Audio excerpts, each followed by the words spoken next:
sejarah. Nah, kalau dia sekarang kenapa kok Polri duluan?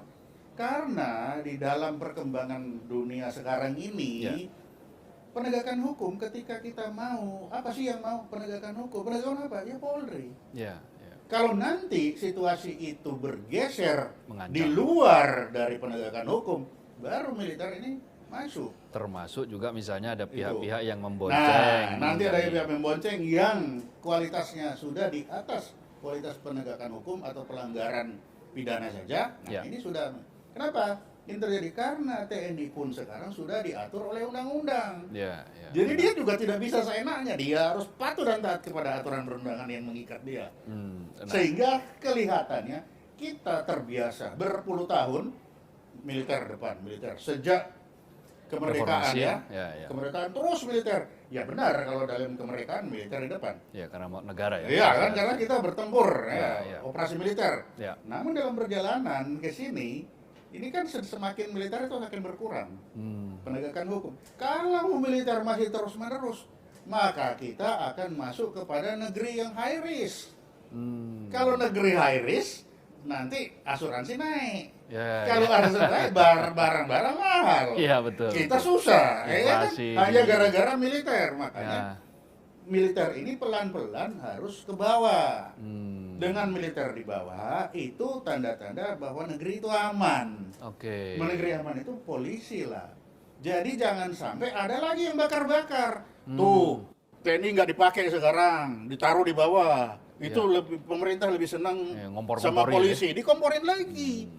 Itu polisi sekarang jadi anak mas. Nah, ada yang kena nggak di kompor itu? Nah ini ya jangan sampai ada yang kena, makanya saya kasih tahu.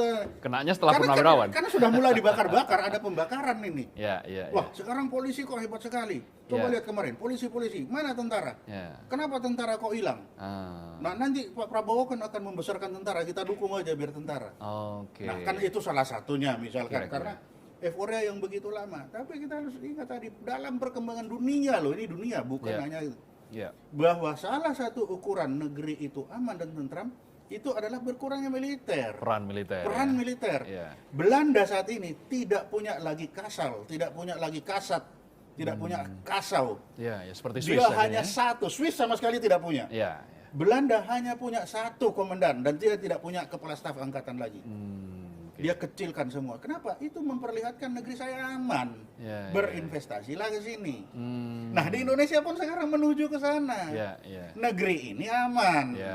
Tentara kurang, polisi akan naik. Tapi apakah polisi dia akan naik begitu saja? Polisi punya masalah sendiri. Apa? Polisi pelan tapi pasti juga dia ada KPK keluar. Ada masalah narkotik juga keluar. Nanti dia sendiri juga akan ada spesialisasi. Sehingga barangkali polisi nanti tinggal pidana umum barangkali. Kita lihat satpam sudah keluar. Salah satu saat satpam ini menguasai wilayah mana? Wilayah mungkin daerah ini aja. Mungkin satpamnya metro ini bisa jadi satpam metro saja, tidak perlu polisi kan. Perkembangan itu ke sana. Itulah tanda-tanda bahwa negara ini aman. Jadi bukan justru sebaliknya. Bukan sebaliknya. Kalau nanti sebaliknya, yang menjadi hukuman bagi negeri-negeri yang tidak aman itu apa? High risk. Tapi apakah kemudian pendalaman, pemahaman seperti ini diajarkan juga di dalam tentara? Nah, ini kan baru mulai, jadi belum. Nah, ini belum, makanya yang perlu kita kasih tahu lah. Jadi bahwa ada itu, sehingga bagaimana orang-orang ini mau memecah belah ini supaya dia tidak bisa pecah belah.